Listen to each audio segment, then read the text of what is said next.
Now, I want to get to these sound bites of Mandy Patinkin. That's how you pronounce his name. It's not Patinkin. It's spelled Patinkin, but it's pronounced Patinkin. And he's a good performer. He's been an actor in a number of things. I first became aware of him at some point in the 90s. I didn't know he was an actor, though. I was a singer or something. Clothes designer. Or maybe I'm confusing him with somebody who might be confusing him with... I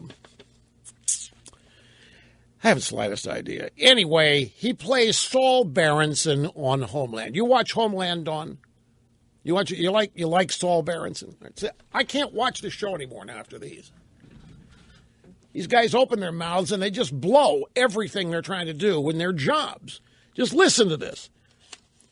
He's on Charlie Rose last night interviewing Mandy Patinkin about American foreign policy. The guy is an actor. He pretends to be a CIA agent. Pretends to be. It's in a show that is written by a couple of writers and producers. One of them is Howard Gordon from the old 24 days, and his partner Alex Ganza. So Charlie Rose, wanting to get to the bottom, you understand here, of American foreign policy, let's go talk to an actor who plays a CIA agent on TV. Charlie Rose says, what has Saul Berenson, your character on Homeland, taught you? All right, folks, buckle up, because here we go. He has taught me to be more hopeful and more optimistic. He has taught me to go to Greece and hold these families in my arms. Saul Berenson taught you. Saul Berenson taught me. Saul Berenson believes that this kind of inhumanity toward man will one day stop. And you can say to me, well, Mandy, that's naive. It's never stopped since the beginning of time. So I'm supposed to stop hoping for it? Saul Berenson doesn't exist. Saul Berenson is make-believe. Saul Berenson is a character created out of somebody's imagination. And here is a Hollywood actor admitting that a figment of someone's imagination is teaching him things about going to Greece. And I guess he's talking about the refugees here. Because, see, this is what you do if you're in a drive-by media. You go find an actor who plays a CIA agent on a television show, and you ask them about American foreign policy when it comes to refugees and immigration. Because the guy knows it. He's a CIA agent. Well, he's an actor who plays a CIA agent. I know this is not a new phenomenon. Yeah, Jessica Lange and Jane Fonda once get called before a Senate committee on agricultural problems because they played farm wives in a movie about the Dust Bowl. And that DiCaprio, this guy's testifying before Congress on global warming because he's in a couple of movies, Titanic, and he sort of slavishly idolizes Al Gore. Something weird going on there, too, but I don't want to go any farther than that. Oh, wait, no, there's two more here. So Charlie Rose says, what has Saul Berenson taught you on Homeland? And Berenson actually continues with the lesson. Saul Berenson was captured by a terrorist. Saul Berenson was going to be traded for 4 or 5 known terrorists.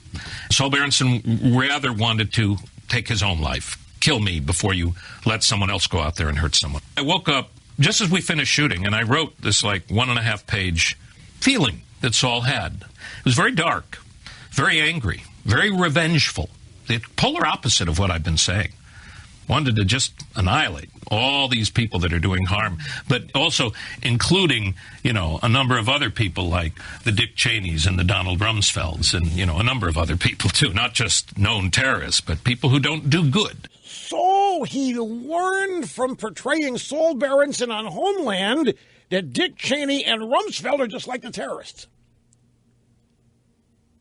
He learned this playing a character entirely made up out of somebody's figment of the imagination, words entirely manufactured. There is no basis in reality. Saul Berenson does not have a Social Security number. Saul Berenson does not exist.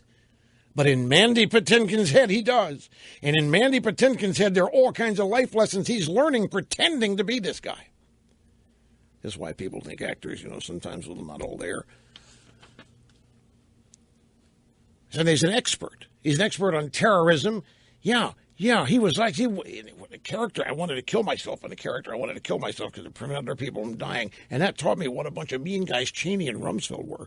And here's the next one about Ted Cruz. This is Saul Berenson / Mandy Patinkin from Homeland analyzing Ted Cruz. Ted Cruz running for president. He loves a movie that I was privileged to be a part of called The Princess Bride. He quotes lines from this wonderful movie. Ted Cruz says, we need to go on a war footing. We need a war president in this country. I couldn't disagree more. I want to protect everyone in the world, and I believe the way to protect them is to stop the killing universally, create opportunity and better systems of living and existing, quality of life to humanity all over the world. I say to Ted Cruz, if you quote all these lines from The Princess Bride, why do you leave one line out? I asked Senator Cruz to look at that line and deeply consider it and learn it and quote it. And the line that Inigo says is, I have been in the revenge business so long. Now that it's over, I do not know what to do with the rest of my life. You see why we're so screwed up? I mean, movies and characters in movies have become life lessons for people, including the actors portraying them. So Cruz is not allowed to take whatever he takes from The Princess Bride, but Mandy Patinkin is allowed to tell Ted Cruz he doesn't know what he's talking about when he takes something out of The Princess Bride. Right after Mandy Patinkin tells us what all he learned from the character he played on Homeland. And how about this? I want to protect everyone in the world, and I believe the way to protect them is to stop killing universally, create opportunity. This guy obviously thinks the United States is the problem in the world, and so does Obama. And this is the problem. These people think we are causing all this killing because of the reckless nature of our policies.